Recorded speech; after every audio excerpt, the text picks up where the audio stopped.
le bonheur et la grâce m'accompagneront devant sa face, dans sa présence, tellement de joie, tellement de joie.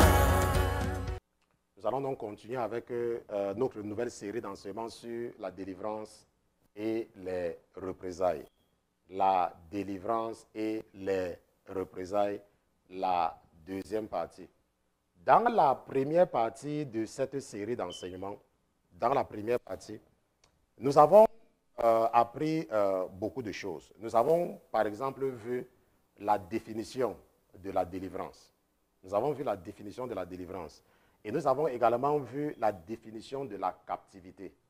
Quand on dit que tu es captif, nous allons regarder cette définition encore une fois de plus, les définitions du dimanche, définition du culte du dimanche, et nous regardons la définition de captivité.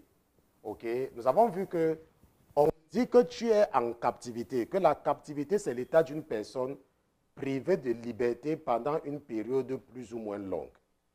N'est-ce pas? On dit que quand tu es privé de liberté, quand tu ne peux pas agir, n'est-ce pas, sous la contrainte, quelle que soit la contrainte, on dit que tu es captif. C'est l'emprisonnement dans des limites naturelles ou créées par l'homme. Ça veut dire que l'homme peut créer un environnement de captivité. Ça veut dire que tu es captif ou bien tu es captive dans un certain environnement. Maintenant, je partageais avec certains hier, certaines personnes hier, et j'ai enseigné également là-dessus sur ce qu'on appelle le syndrome de Stockholm. Ok, je vais écrire cela, le syndrome. N'est-ce pas? C'est un syndrome, le syndrome de Stockholm.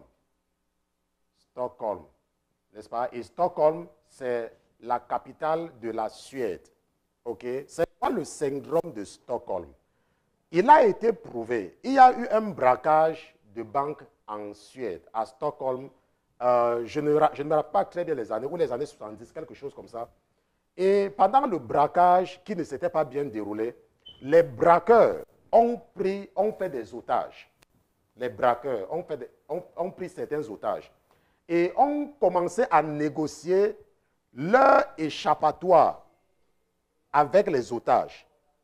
Ok? Ils ont dit que si vous nous laissez partir, nous n'allons pas tuer les gens. Et ils ont donc pris des otages parmi lesquels il y avait certaines femmes. Et ces braqueurs-là, c'était des hommes. Maintenant, après que la police ait fait des plans et donné l'impression aux braqueurs qu'ils sont libres de partir, les policiers vont les rattraper. Mais les otages seront sauvés. Donc, aucun otage ne va mourir. Maintenant, pendant que les braqueurs-là, un de ces braqueurs-là était en prison, une des personnes qui avait été faite otage, parce qu'ils étaient restés pendant quelques jours ensemble, a commencé, est tombée amoureuse de lui. Est-ce que vous comprenez? Elle est tombée amoureuse de son bourreau. OK? Et elle a commencé à lui rendre visite. Et quand il est sorti de prison, ils se sont mariés. Est-ce que vous comprenez? Quand il est sorti de prison. Maintenant, et ça, c'est un exemple. Parce que c'était à Stockholm. C'est un exemple. Mais il a été prouvé, il y a des exemples où on montre qu'il y a des gens qui ont pris des otages pendant des jours. Et au moment de venir les délivrer, ils ont refusé, qu'ils veulent rester avec leur bourreau. Vous comprenez? Cela s'appelle, c'est un syndrome où la victime s'accoutume de son bourreau. Est-ce que vous comprenez? C'est un syndrome. Et j'ai fait un enseignement là-dessus et j'ai expliqué encore cela à certains chrétiens hier. Le syndrome de Stockholm. Maintenant, c'est quoi, comment est-ce que ça se manifeste par exemple sur les Africains qui sont dans des pays où il y a la dictature? Vous voyez que les Africains qui sont dans des pays de dictature, lorsqu'ils arrivent chez les Blancs, c'est difficile pour eux de laisser les autres vivre librement. Est-ce que vous comprenez? Parce qu'ils sont habitués à ce que les gens les ont tellement opprimés et leur donner l'impression qu'ils sont un roi qu'ils sont plus supérieurs à eux, que quand ils arrivent dans des pays libres, c'est difficile pour eux de respecter la liberté des autres. Et vous voyez que c'est quelque chose sous lequel ils souffraient dans leur pays avec des dictateurs. Et ils ont donc adopté le comportement de leur bourreau. C'est un syndrome. Vous allez voir, et pour vous les Africains qui m'écoutez, parce que je sais que vous êtes nombreux en France, en Belgique, lorsque un Africain arrive en France pour la première fois, quand il marche dans la rue et il y a quelqu'un devant lui, il veut que la personne se déplace pour qu'il marche, pour qu'il passe. Il ne comprend pas qu'il peut chercher un autre chemin et continuer. Je ne sais pas, vous qui êtes chez les... Mais ça, c'est quand vous venez d'arriver chez les Blancs, non? C'est quand vous venez d'arriver. Femme comme homme, c'est la même chose. Femme africaine, homme africain, c'est la même chose. Une femme africaine, elle est dans la rue. Il y a quelqu'un devant elle. Elle veut que la personne se déplace pour qu'elle continue sa rue. Pourquoi tu marches doucement comme ça? Mais avec le temps, qu'est-ce que nous apprenons? Que si quelqu'un marche doucement, la route est largement grande pour que tu cherches ton chemin et tu continues ta route, n'est-ce pas? Mais pourquoi est-ce que nous, les Africains, nous nous comportons comme ça? Nous qui sortons des dictatures, c'est parce que nous avons adopté de façon inconsciente l'attitude, nous avons validé de façon inconsciente le comportement et le caractère des gens, de nos dirigeants. Et si on nous met à leur place, nous allons faire la même chose. C'est ça le syndrome de Stockholm. C'est pour ça que vous allez voir que les Africains ne comprennent pas la notion de liberté. Ils ne comprennent pas. Alors que les Blancs sont prêts à mourir pour la liberté. Les Africains ne pouvaient pas comprendre pourquoi les Blancs s'opposaient, par exemple, au vaccin sanitaire. Les Africains ne comprennent pas. Attends, on devrait se vacciner. Mais vaccine-toi, il y a le quoi? Le problème, c'est quoi? Vous voyez un peu? Mais les Blancs étaient prêts à mourir. Pourquoi? Parce qu'ils comprennent ce que c'est que la liberté.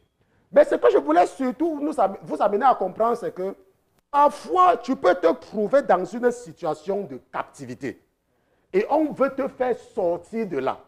Mais tu t'es habitué à ton bourreau.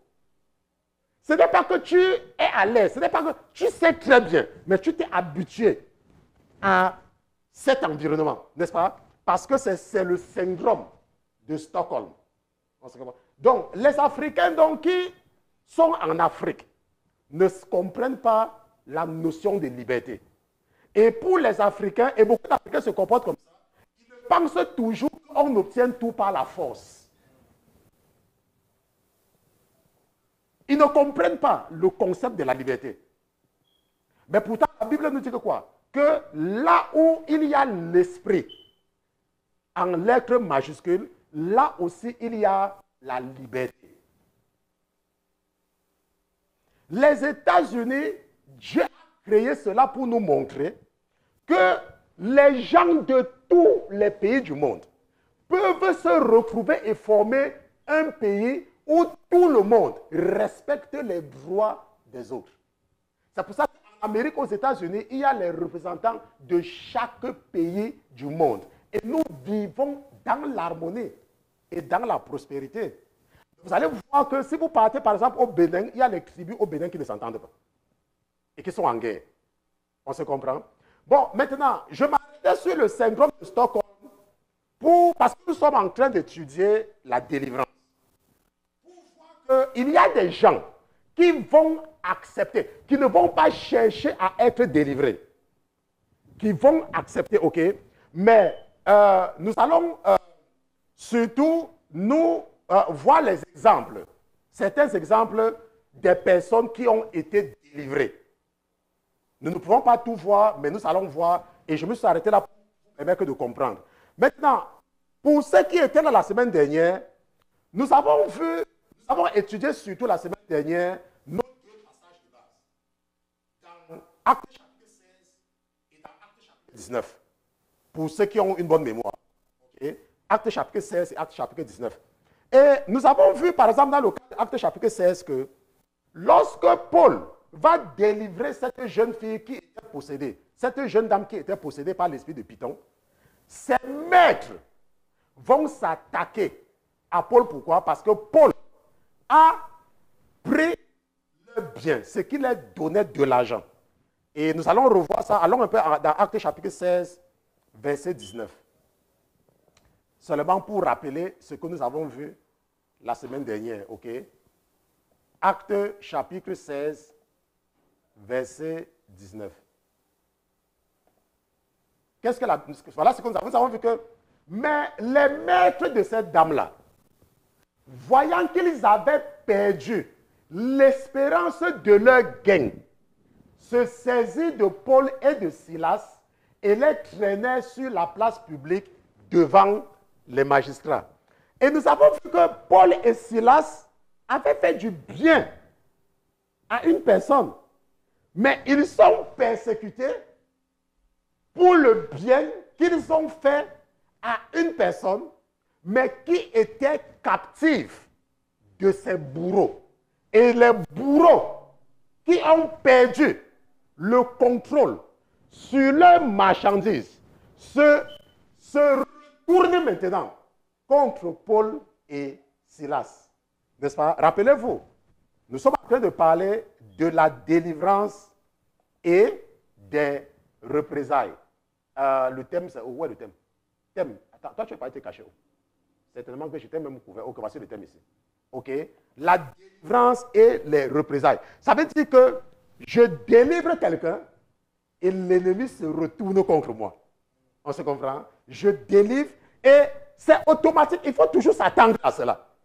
Sinon, ne t'engage pas dans le ministère de la délivrance. Parce qu'il y aura toujours des représailles. Quelqu'un me comprend? Voilà. Maintenant, et nous avons également vu, et c'est très important de rappeler, Acte chapitre 19, verset 22, et nous allons partir là-bas, on les rappelle. Nous allons partir là-bas, Acte chapitre 19, verset 22. N'est-ce pas? Que non, Acte chapitre 19, verset 32, parce que je lis, mais c'est le verset 32. N'est-ce pas? La Bible dit que quoi? Que cependant, les uns criaient d'une manière et les autres d'une autre, car l'assemblée était tumultueuse. Et la plupart ne savaient même pas pourquoi ils étaient assemblés. N'est-ce pas? Ça veut dire qu'il y a des gens qui mettent leur bouche dans quelque chose qu'ils ne comprennent même pas.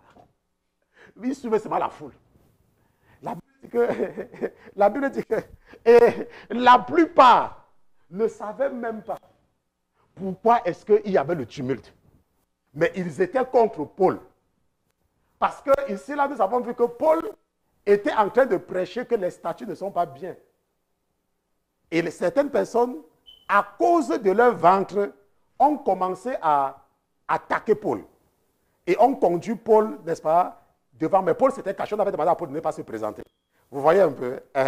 Mais ici, là, nous avons surtout vu qu'il y a des gens. Ils entendent qu'il y a un problème. Ils mettent leur bouche. Ils ne savent pas de quoi il s'agit. Ils viennent aussi, ils mettent seulement la bouche dedans. Ils ne savaient même pas, la plupart ne savaient même pas pourquoi ils étaient là. Attends, pourquoi est-ce qu'on parle? Il y a un pasteur, l'un des pasteurs sur qui j'ai beaucoup appris. Il me dit qu'un jour, il est entré dans le bus. On est en train de parler de lui. Il est aussi entré dans la conversation. Et après, il demande, vous parlez de qui? On parle de pasteur Apia. Il dit aux gens là, c'est moi. Il dit, c'est moi. Les gens disent, ah, donc c'est toi. Il dit, parfois les gens vont parler de toi. Ils ne te connaissent même pas. Ils ne te connaissent même pas. Ils vont seulement parler de toi. Sans te connaître. C'est pour ça que moi, en tant que pasteur, quand une personne commence à me déranger, moi, ça va rendre le travail facile. Je pars, je cherche ton nom. Il y a un endroit où on dit bloc. C'est ça, non?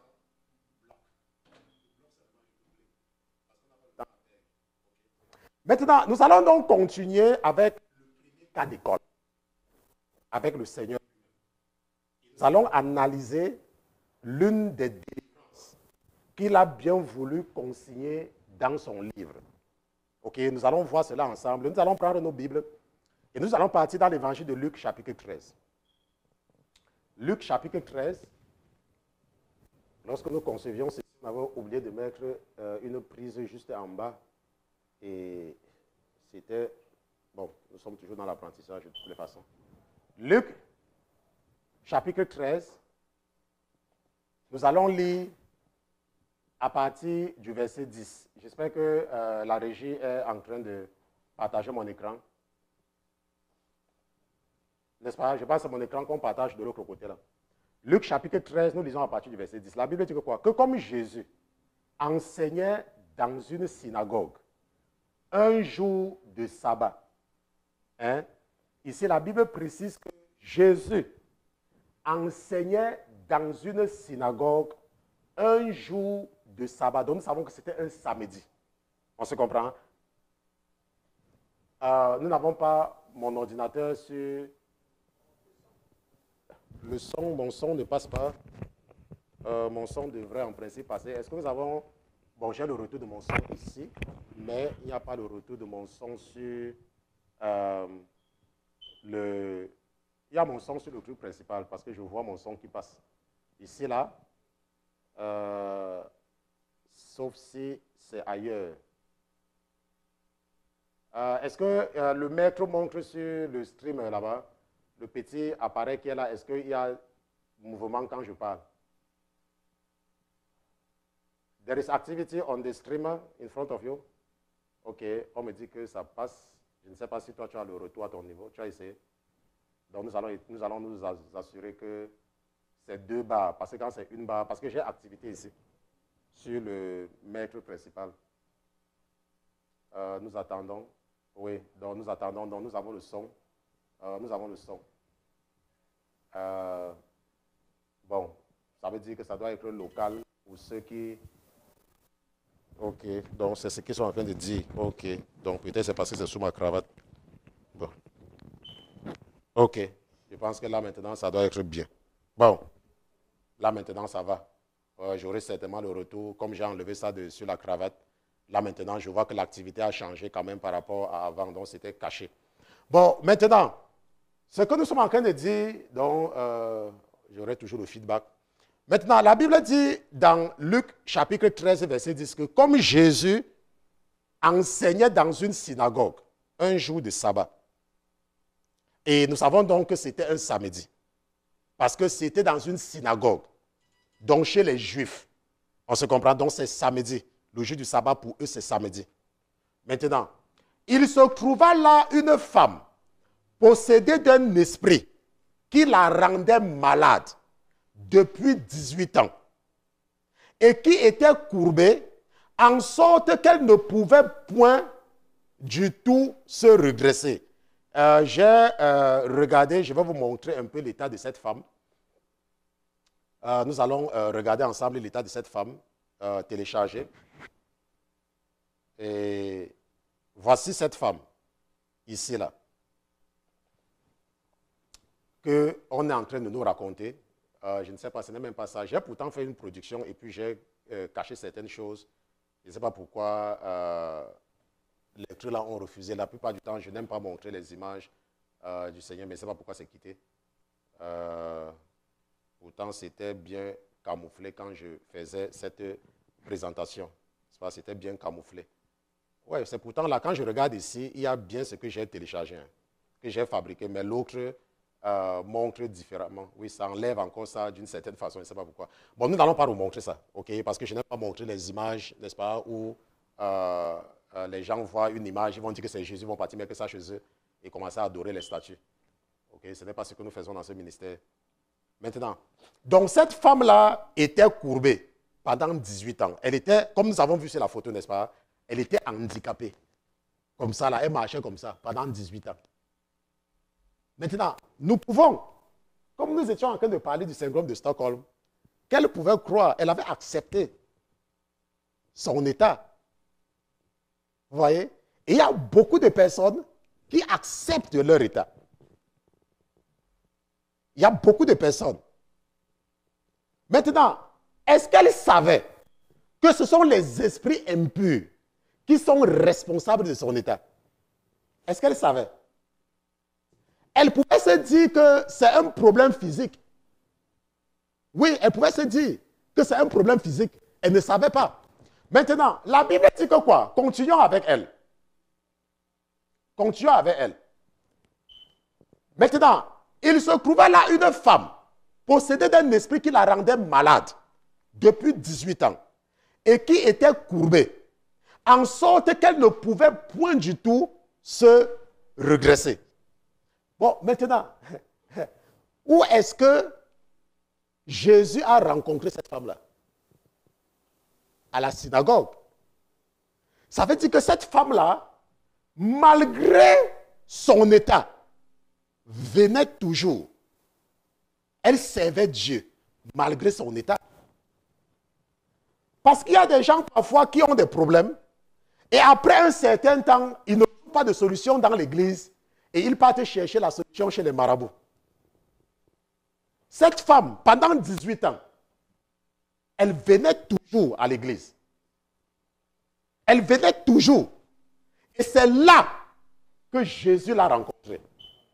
Laisse-moi te dire, tu peux avoir des problèmes et tu veux te précipiter dans la solution à ton problème et tu te retrouves chez les marabouts. Tu te retrouves chez les marabouts. Nous pouvons avoir des problèmes pendant 1 an. Nous pouvons avoir des problèmes pendant 2 ans. Nous pouvons avoir des problèmes pendant 3 ans. N'est-ce pas? Qui t'a dit que quand tu as un problème, ça doit durer 1 semaine? Qui t'a dit que quand tu as un problème, ça doit durer 1 mois? Qui t'a dit ça? La femme qui perdait le sang, elle avait perdu le sang pendant combien d'années? Pendant 12 ans. Il y a des moments où je pose souvent la question au Seigneur. Je dis, mais Seigneur, tu avais dit que tu devais me parler. Il me dit que, mais attends, tu as commencé quand? Tu vas commencer. Attends, on est toujours dans le business, non? On est toujours dans le business. Maintenant, qu'est-ce qui va se passer pour que cette promesse ne s'accomplisse pas? C'est si je vais en Inde, n'est-ce pas? Si je ne suis pas patient. Pourquoi?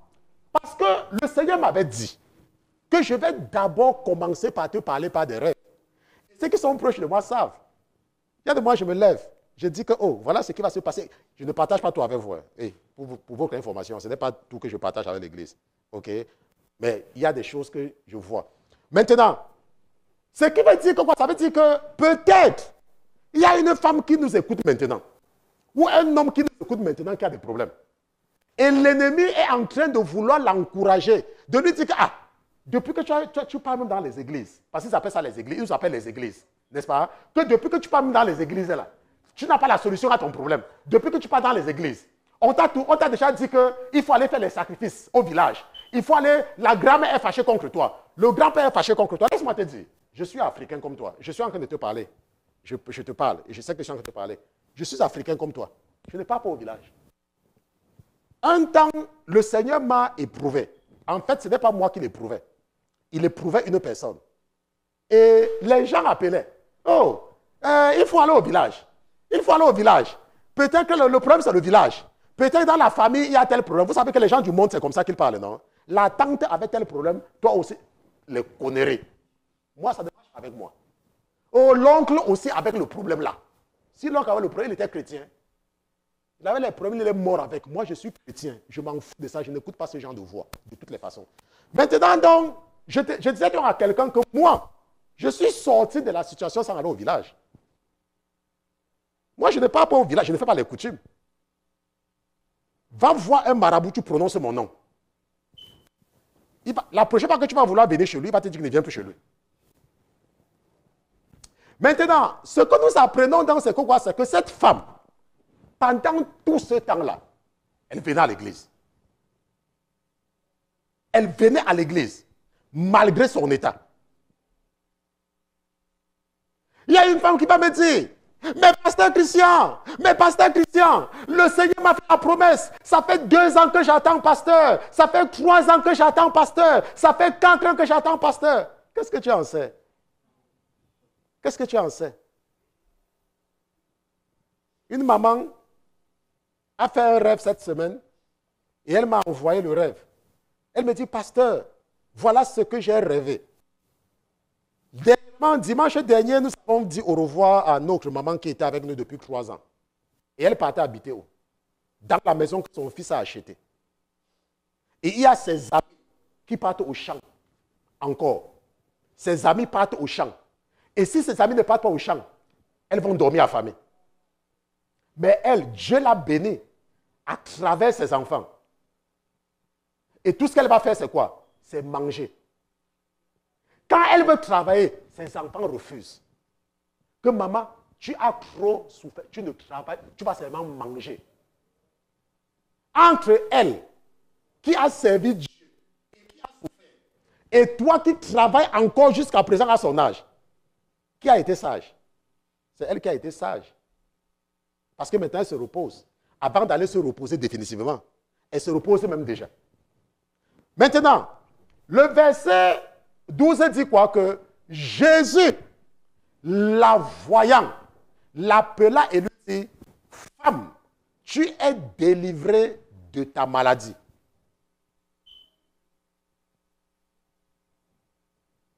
Et il lui imposa les mains, et à l'instant, elle fut redressée, et elle donna gloire à Dieu. Mais, et voilà ce qui se passe, et c'est là où ça devient intéressant. Mais le chef de la synagogue, indigné de ce que Jésus avait fait une guérison, un jour de sabbat, prit la parole et dit au peuple, il y a 6 jours pour travailler, n'est-ce pas? Il y a 6 jours pour travailler, venez donc ces jours-là pour être guéris. Et non pas le jour du sabbat. Nous allons revenir là-dessus. Mais le Seigneur lui répondit, hypocrite, chacun de vous ne détache-t-il pas son bœuf ou son âne de la crèche le jour du sabbat et ne le mène-t-il pas à l'abreuvoir? Et ne fallait-il point, en un jour de sabbat, détacher de cette chaîne, cette fille d'Abraham, que quoi? Que Satan tenait lié depuis 18 ans. Nous allons revenir là-dessus, ne vous dérangez pas. Ok? Et le dernier verset dit que, comme il parlait ainsi, tous ses adversaires étaient confus et tout le peuple se réjouissait de toutes les choses glorieuses qu'il faisait. Nous allons revenir sur les détails, ne vous dérangez pas. Maintenant, nous avons vu un aspect tout à l'heure qui est le sabbat juif. Dans les 10 commandements, l'Éternel dit que quoi? Tu feras quoi? Tu sanctifieras le jour du Seigneur, n'est-ce pas? Parmi les 10 commandements, ça c'est écrit là-bas à l'intérieur. Ça veut dire qu'il y a un jour que Dieu demande de ne rien faire. N'est-ce pas? Il dit, Dieu, lui, Dieu, c'est Dieu. Il a dit au mont Sinaï que tu sanctifieras le 7e jour et tu ne feras aucune œuvre servile le 7e jour. Maintenant, et nous savons que le 7e jour, c'est samedi, non? Bon, quand tu viens chez les Blancs, les Africains savent que le 7e jour, c'est dimanche, n'est-ce pas? Bon, maintenant, nous savons que le 7e jour, c'est samedi, n'est-ce pas? Maintenant, quand Jésus est venu, Jésus faisait ces choses le 7e jour, n'est-ce pas? Maintenant, et les pharisiens l'insultaient. Que c'est un pécheur. Parce qu'il n'observe pas la loi. Mais nous savons tous que c'est parce qu'il n'avait rien compris. Nous savons qu'il n'avait rien compris. Maintenant, Dieu a imposé un jour de repos à un groupe de personnes pour nous aider à comprendre à quoi notre repos à nous va ressembler. quand nous voyons les Juifs se reposer le jour du sabbat, parce que le sabbat n'a rien à voir avec nous. Nous les chrétiens, ça n'a rien à voir. Ok? Quand on voit, on sait que, le 7e jour, ils ne font rien. Même guérir les malades, rien. Ils se reposent. Et Jésus dit que quoi? Que venez à moi, vous tous qui êtes fatigués et chargés, et je vous donnerai du repos. C'est de ce repos-ci qu'il est en train de parler. Que regardez le genre de repos. Voilà ce que j'appelle repos. Et il nous montre ça à travers les Juifs. Et les Juifs sont obligés, parce que Dieu les utilise pour nous montrer à quoi ça va ressembler. Et c'est ce que Paul dit que si ce repos-là, c'était le repos, Dieu ne devait pas parler d'un autre repos. Pourquoi? Parce qu'il dit dans sa parole que j'ai juré dans ma colère qu'ils n'entreront pas dans mon repos. Donc, si c'était ce repos-là, Dieu ne devait pas parler d'un autre repos. Donc, il dit qu'il a juré dans sa colère qu'ils ne vont pas entrer dans son repos. Donc, il y a un autre repos, le vrai repos, où nous allons nous reposer. Est-ce que vous savez que si je m'endors et qu'il y a une séance de prière importante, le Seigneur me réveille, il me réveille. Je ne parle pas. Comment on réveille quelqu'un, hein? Il va venir, il va me réveiller. Lève-toi. Si je suis vraiment fatigué et que c'est vraiment important.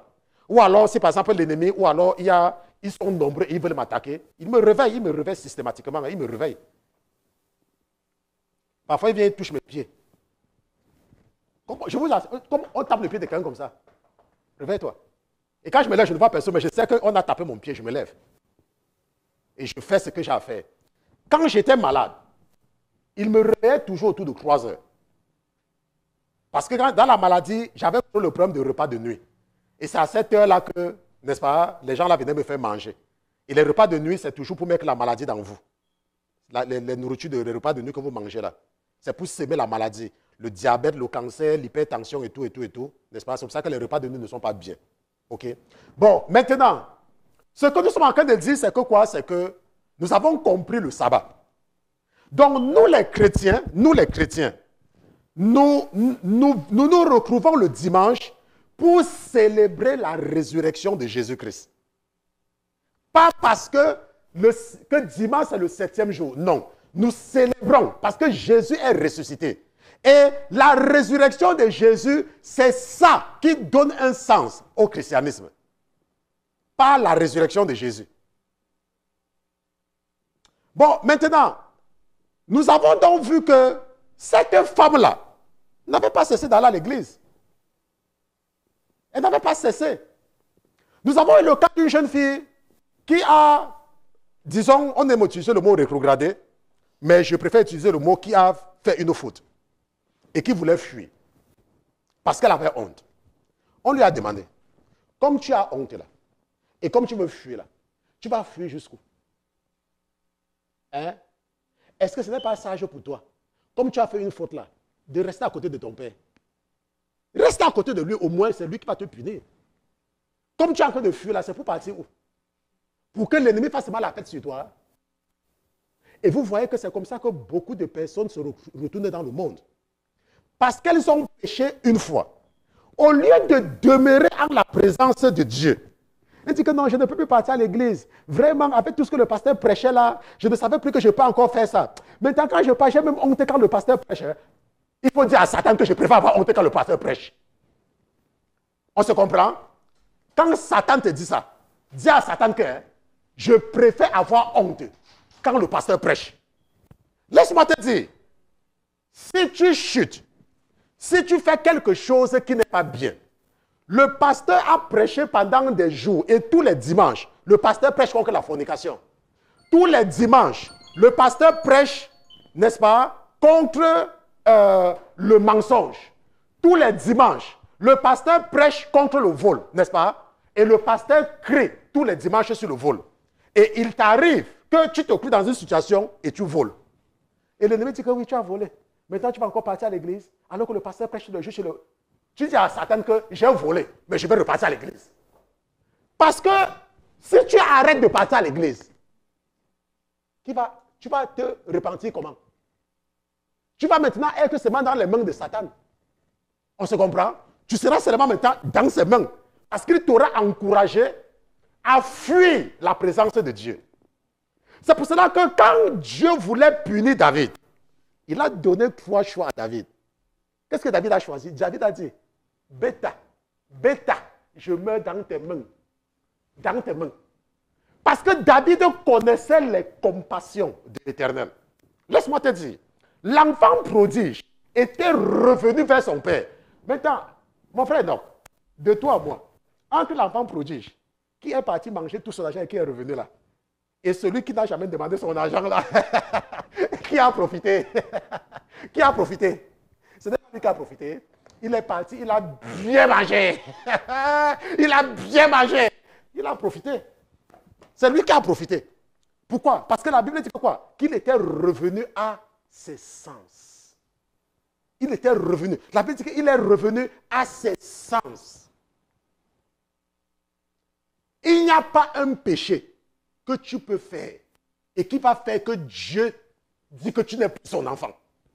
Le véritable problème dans le corps de Christ, c'est que beaucoup ne connaissent pas leur identité en Christ. Je suis enfant de Dieu. La Bible dit dans 1 Jean chapitre 3, verset 1 que, bien aimé, nous sommes à présent enfants de Dieu. Nous sommes ses enfants. Il n'y a pas quelque chose que tu peux faire que Dieu va te jeter. Ce n'est pas possible. Il peut te châtier comme un père châtie son enfant. Le problème, c'est qu'il y a beaucoup de personnes qui confondent leur méchanceté et ils pensent que Dieu est méchant comme eux. Maintenant, une autre chose que nous avons appris, et nous allons partir là-bas, ensemble, nous allons retourner seulement là-bas. Qu'est-ce que Jésus dit? Jésus dit, et ne fallait-il point, en un jour de sabbat, détacher de cette chaîne, cette fille d'Abraham, que Satan tenait liée depuis 18 ans. Jésus parle de Satan. Ça veut dire quoi? Ça veut dire que Satan est réel. Satan n'est pas une fable. Satan est réel. C'est le chef des rebelles. Ce n'est pas le plus fort. On n'a pas dit qu'il est le plus fort. Hein. C'est le chef. Il y a des anges déchus qui sont tout aussi forts, mais il est leur chef. Maintenant, comment est-ce que Dieu nous permet de comprendre le chef? Nous savons tous.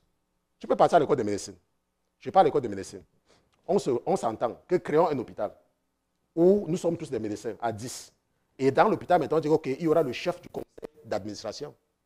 Ça ne veut pas dire que tu dépasses les autres. Tu es seulement le chef. On se comprend? Ça veut dire que quoi? Ça veut dire qu'il y a des démons qui sont tout aussi puissants. Il y a des anges déchus qui sont tout aussi puissants que Lucifer. Et certains sont tellement puissants que la Bible dit que quoi? Que Dieu les a enchaînés. Dieu les a enchaînés. Dieu ne peut pas les laisser.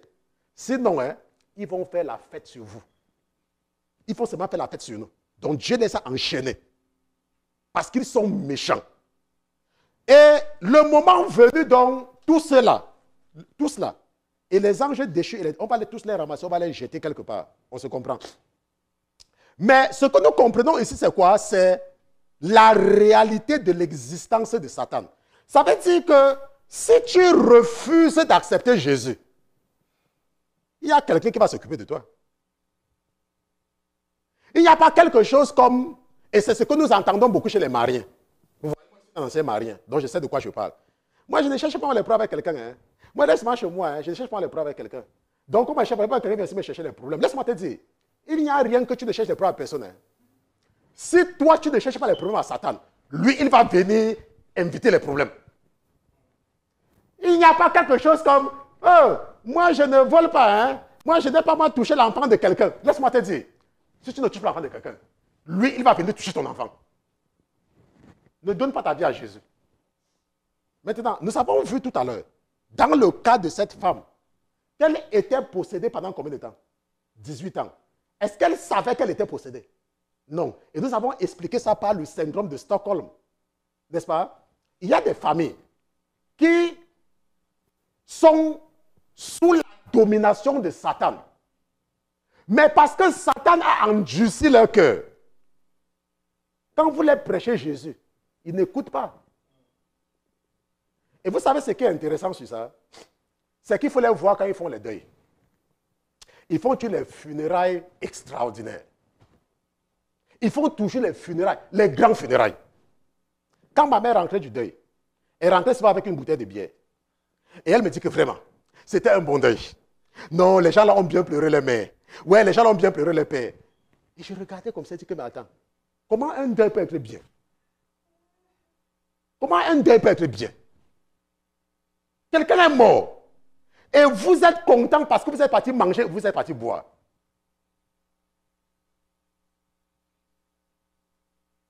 Vous voyez un peu?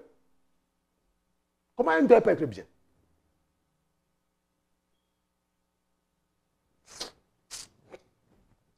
Nous remercions le Seigneur qui nous a fait sortir de là. N'est-ce pas? Nous remercions. Maintenant, une autre chose que nous avons appris et que nous avons lu, c'est l'attitude des pharisiens. Regardons un peu comment les pharisiens se comportent après la délivrance de cette femme. La Bible dit qu'il lui imposa les mains à cette femme qui était infirme pendant 18 ans. Et à l'instant, elle fut regressée. Et elle donna gloire à Dieu. Alléluia! Oh, le Seigneur, je suis guéri. Je peux sauter. Je peux sauter. Oh, vraiment, vraiment, vraiment. Voici maintenant l'attitude typique dans l'église de nos jours. Parce que je vous ai enseigné ce que c'est que les pharisiens des temps modernes, n'est-ce pas? Ils sont dans l'église. Voici leur attitude. Mais le chef de la synagogue, indigné de ce que Jésus avait fait une guérison un jour de sabbat.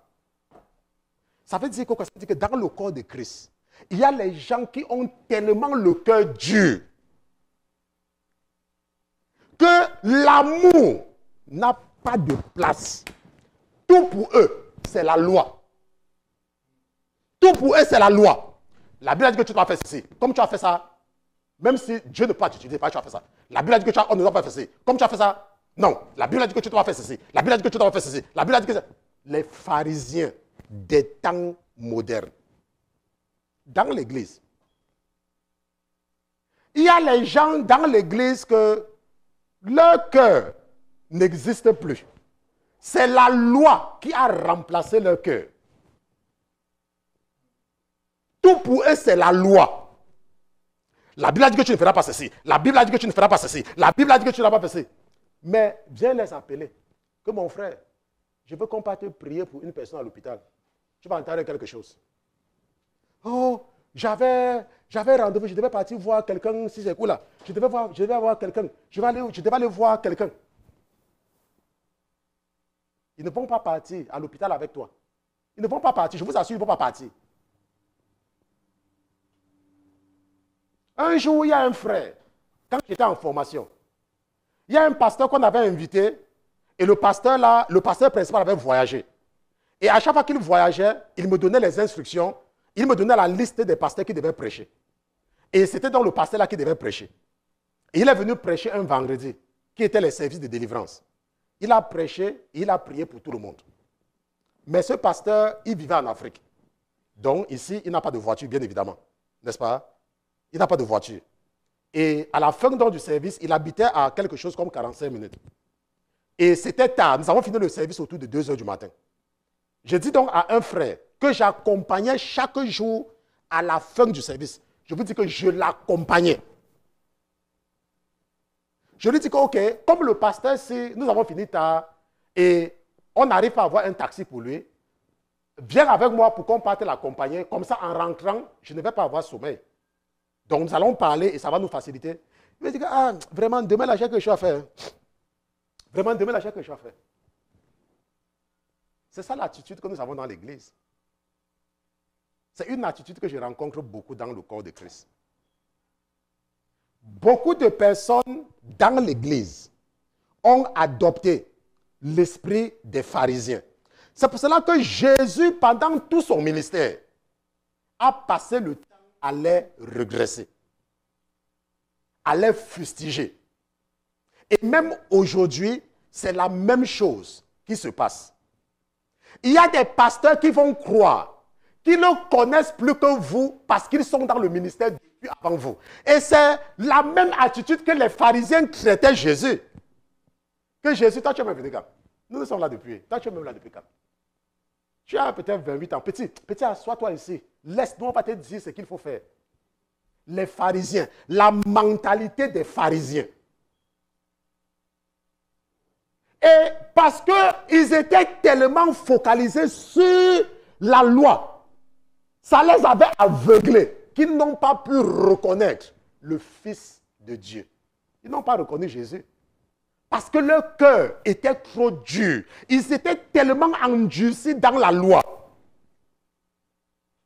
Regardons leur comportement. On délivre une femme qu'ils connaissaient. Ils connaissaient cette femme. Pourquoi? Pourquoi nous pouvons affirmer qu'ils connaissaient cette femme? Parce que cette femme a reçu sa délivrance dans l'église. Ça veut dire qu'ils connaissaient cette femme-là. Ils voyaient cette femme tout le temps.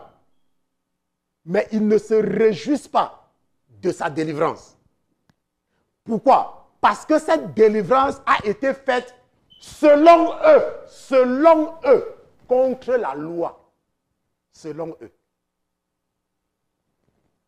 Selon eux. Mais ils oubliaient que la personne qui a établi la loi était là. La preuve qu'ils ne comprenaient rien. Est-ce que vous savez que quand Jésus, on dit que Jésus a chassé les vendeurs dans l'église, ce n'étaient pas les gens qui vendaient les beignets. C'était les gens, parce qu'à l'époque, il n'y avait pas l'argent. Il y avait les gens qui faisaient des échanges. Donc, ils venaient sacrifier. Donc, je viens avec quelque chose, toi tu as le pigeon, je prends ce que tu as, je te donne le pigeon, parce que c'est que tu vas faire le sacrifice avec. Et ça se faisait là. Mais ils n'avaient pas compris. Et ils faisaient ça dans la maison de Dieu. Mais pour eux, ils ne comprenaient pas que ce n'est pas dans la maison de Dieu qu'on a fait ces choses. Vous voyez, ça c'est la mentalité des pharisiens. Et maintenant, quand toi tu viens avec un message nouveau, tu t'attires la foudre des pharisiens. On appelle ça en anglais the establishment. Ça veut dire qu'il y a des gens qui ont déjà défini le christianisme dans leur tête. C'est-à-dire que dans leur tête que ça existe. Ils ont déjà défini le christianisme. Donc si quelqu'un vient avec un message nouveau, non, tu n'es pas... Non, ce que toi tu dis là, ce n'est pas vrai. Attends, tu es qui? Attends, qui es-tu? Deux pasteurs discutaient. Deux éminents pasteurs. Ça, c'est une parabole. Et c'était des personnes vraiment ointes à qui Dieu parlait, aux deux. Et ils sont tombés sur un passage biblique et chacun donnait son explication. Et l'autre disait que c'est lui qui a raison. Et l'autre disait que non, c'est moi qui ai raison. Et c'est comme ça qu'ils discutaient. Et à un moment donné, ils ont dit, allons demander au Seigneur. Parce qu'en tant que deux prophètes, nous pouvons aller demander au Seigneur, n'est-ce pas? Et le Seigneur va nous donner la réponse. De qui, de nous deux, a compris le passage. Et la parabole raconte donc qu'ils sont donc arrivés devant le Seigneur. Et le Seigneur a demandé, ok, que me vaut votre visite? L'autre a commencé à exprimer sa théorie. Et l'autre aussi a commencé à exprimer sa théorie. Et à la fin de la journée, ils sont restés, ils s'attendaient le verdict. Ah, mais comment, voilà, c'est sûr que c'est moi. Mais comment, c'est moi. Après ça, ils disent que, mais Seigneur, qui nous deux, nous deux. Nous deux, qui nous deux. Le Seigneur les a répondu que, même toi, tu as raison. Même toi, tu as raison. Ce n'est pas une question que je comprends. Dieu a donné à chacun un certain message. Et quand tu lis la Bible, le message que tu as reçu va interpréter le passage que tu es en train de lire. Dans le message qu'on t'a donné. Bien sûr, si tu as reçu un message, Parce qu'il y en a qui n'ont pas reçu de message. S'il y a les gens, si tu les demandes, quand tu devenais pasteur, qu'est-ce que Jésus t'a dit? Il ne va pas vous répondre. Puisque Jésus n'a rien dit. Quel est le message qu'on t'a donné? Moi, je connais le message que le Seigneur m'a donné. Et je vous dis ça ici tout le temps. Je prêche, je vous dis tout le temps. Quand il m'a appelé, il m'a donné un message. Il m'a dit, lui, la sanctification. Il m'a dit, le Seigneur que nous... Il m'a dit. Mais tu vas te poser la question, toi qui discutes tout le temps là. Qu'est-ce que Jésus t'a donné comme message? Il t'a dit de prêcher sur quoi? C'était où? Et c'était quand? Il y a les témoins. Qui est témoin? Donc, ce que nous sommes en train de dire, c'est que nous ne devons pas être des pharisiens. Nous ne devons pas avoir le cœur dur.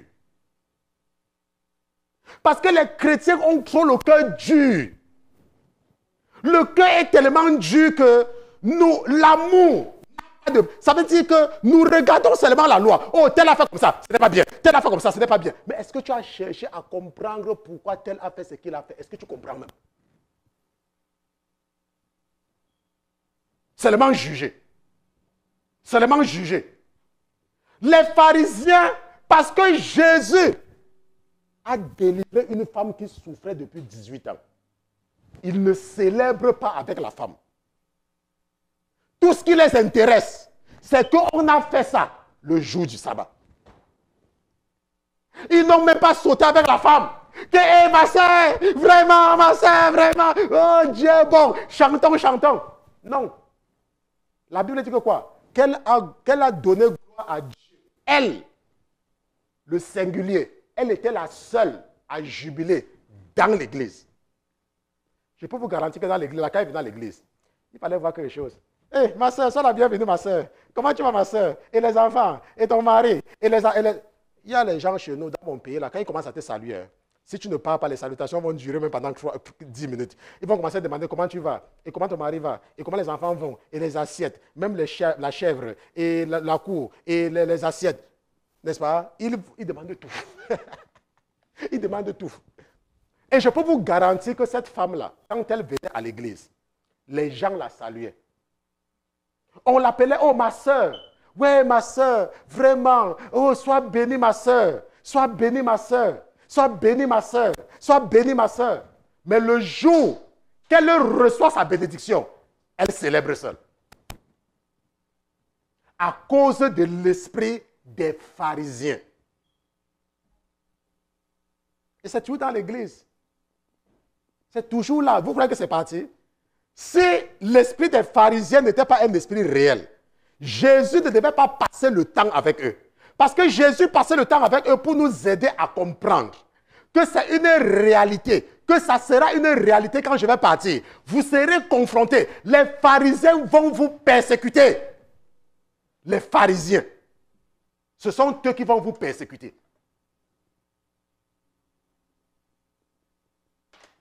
Donc ça, c'est le premier cas d'école. Et nous allons voir le deuxième cas d'école dimanche prochain. Et nous avons également vu les représailles. Parce que Jésus a délivré et l'ennemi est entré. Parce que la Bible dit qu'on ne vit pas contre la chair et le sang. Okay?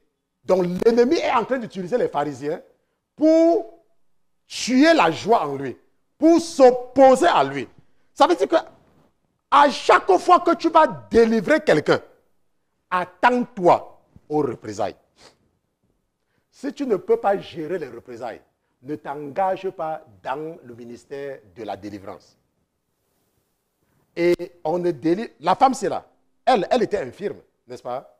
Est-ce qu'elle était là en train de crier? Elle criait que... Ah! Est-ce qu'elle faisait ça? Elle était seulement courbée. Mais elle faisait ce qu'elle avait à faire. Ça veut dire que tu peux délivrer. Quand tu prêches, tu délivres les gens. Tu peux pas présenter l'évangile à quelqu'un et tu délivres la personne d'une certaine façon de penser. La Bible dit que nous n'avons pas à lutter contre la chair et le sang, mais nous luttons contre les principautés. La Bible dit que même si nous marchons dans la chair, nous ne combattons pas selon la chair. Parce que les armes avec lesquelles nous combattons ne sont pas charnelles, mais elles sont puissantes en Dieu pour renverser quoi? Les forteresses. Donc si je présente Jésus à quelqu'un, je suis en train de m'attaquer à certaines forteresses. Est-ce qu'on se comprend? je suis en train de m'attaquer à certaines forteresses. Et parce que je m'attaque à certaines forteresses, je dois m'attendre aux représailles. Je dois m'attendre aux représailles. Si tu es un chrétien, tu dois toujours comprendre qu'il y aura représailles. Et tu dois être capable de gérer les représailles. Maintenant, mais qu'est-ce qui va te faire échouer dans la gestion des représailles? Pourquoi certains pasteurs échouent? Pourquoi? Je vous pose la question. Pourquoi vous pensez que certains pasteurs échouent? Maintenant, comment est-ce que tu es devenu pasteur? Tu es devenu pasteur comment? Qui a fait de toi un pasteur? Jésus, n'est-ce pas? Jésus a touché ton cœur. Parce qu'il y a plusieurs façons. Tu peux devenir pasteur sous l'onction de quelqu'un. Comme Jésus peut te parler directement. J'ai enseigné ça ici. Ok, j'ai enseigné. Donc, je sais, je ne peux pas repartir là-bas. Maintenant, la personne qui t'a appelé. Attendez un peu. C'est ce que je ne comprends pas sur certaines personnes. Là, je ne comprends vraiment pas. Parce que là, vraiment, je suis perdu. La personne qui t'a appelé dans le ministère. Tu penses que la personne t'a abandonné? Je ne sais pas comment certaines personnes pensent. Quelqu'un t'a appelé dans le ministère et tu es confronté au problème. Ça veut dire qu'il t'a abandonné. Et ce qui se passe, c'est que quoi? Tu commences à suivre les hommes. Mais qui t'a appelé? Pourquoi tu ne peux pas te réfugier et t'attendre à lui? Qu'est-ce qu'il t'a dit? Lui qui t'a appelé, qu'est-ce qu'il t'a dit? Donc, il a cessé subitement de te parler. Vous voyez pourquoi les gens pensent comme ça? Parce qu'ils confondent leur méchanceté avec la bonté de Dieu. Comme eux, ils sont prêts à abandonner les gens. Ils pensent que Dieu aussi va les abandonner dans leur situation. Et ils commencent maintenant à suivre la chair. Ils commencent à chercher les soutiens dans le monde. La Bible dit qu'ils partent chercher les soutiens en Égypte pour défendre de Pharaon et de ses chariots. Alors que l'Éternel est là. L'Éternel est là. La question que je te pose, toi ce pasteur, la Bible te dit que Élie avait une grande église. La Bible te dit, Jérémie, il avait une église de 10 000 membres. Dieu peut t'appeler comme Nathan, à côté d'un roi. Comme il peut t'appeler comme Élie, dans le désert, pour combattre Achab et Jézabel. Et tu seras seul dans ton ministère. Et la seule personne qui pourra t'aider, ce n'est qu'une veuve, comme celle de Sarepta. C'est possible.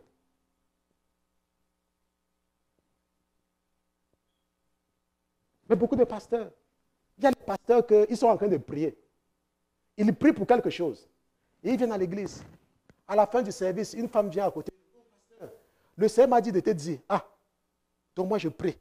Et le Seigneur te dit ce que toi tu dois me dire, alors que je suis ton pasteur. Et toi tu crois. Je ne sais pas comment les gens sont. Je ne sais pas comment certaines personnes sont. Nous allons continuer la prochaine fois avec la parabole, avec un cas toujours d'école où le Seigneur délivre un aveugle.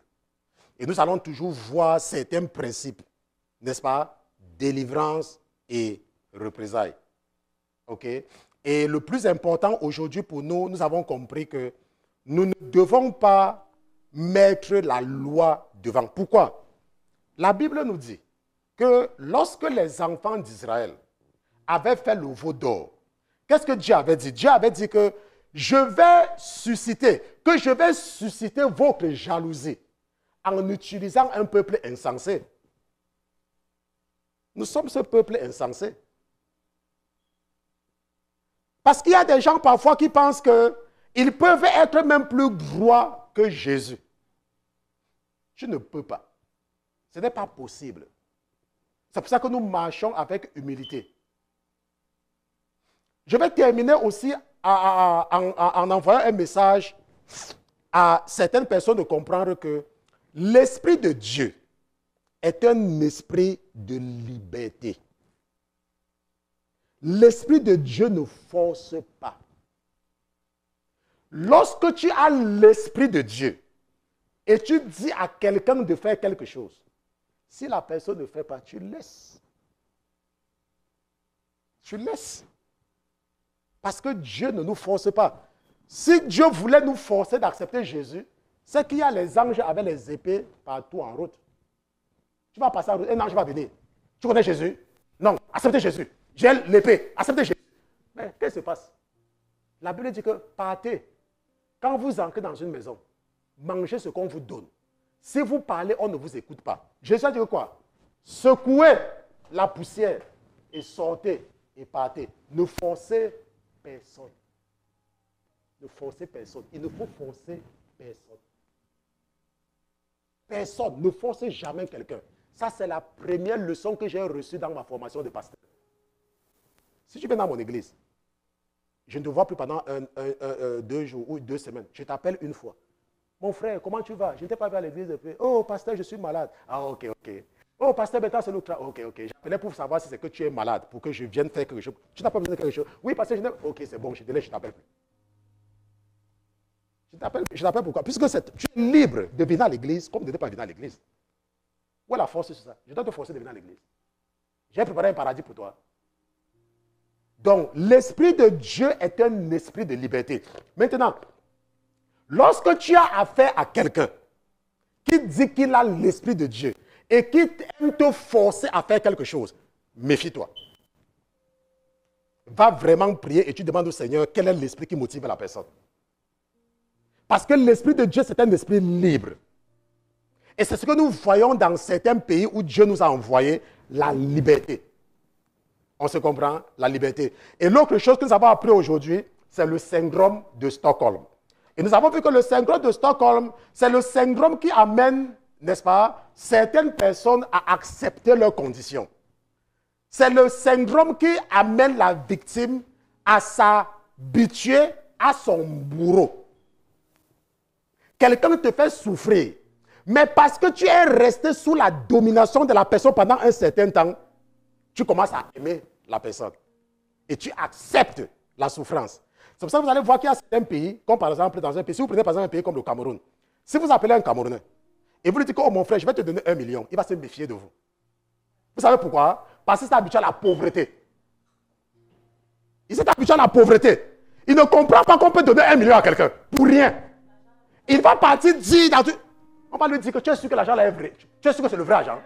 Tu es sûr? Tu es sûr? Attends, quand il t'a appelé pour te donner, il avait dit que quoi? Non. Tu es sûr? Pourquoi?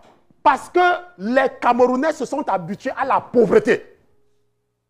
Vous voyez un peu? Ils sont habitués à la pauvreté. C'est pour cela que si vous prenez un Camerounais, vous l'amenez aux États-Unis, pendant les premiers mois, il ne peut pas dépenser son argent qu'il travaille. Hein? Il ne peut pas dépenser $10 pour manger, ce qui va partir dans son ventre. Mais il peut envoyer $100 en Afrique. Vous comprenez c'est pourquoi? Parce qu'il s'est habitué à la pauvreté. Même s'il gagne $500, même s'il gagne $1000, et tu lui dis, mon frère, allons au restaurant acheter quelque chose de $10 qui part dans son ventre. Il va dire non, que c'est trop. Mais si son oncle ou sa tante l'appelle, je suis malade, envoie-moi $400, il va envoyer. Mais il ne peut pas manger $10 lui-même. Mais ce qui se passe, c'est que quand il reste chez les Blancs, pendant un certain temps, ses yeux commencent à s'ouvrir. Bien sûr, s'il vient à Jésus. Parce que même jusqu'à présent, il y en a chez les Blancs après 10 ans qui se comportent toujours de la même façon. Ils peuvent faire les transferts de $500, $1000, $2000, mais ils vivent dans des chambres. Ils vivent dans des chambres. C'est ça le syndrome de Stockholm. Et ça veut dire qu'ils sont captifs. Satan les détient. Ils sont sous le contrôle de Satan.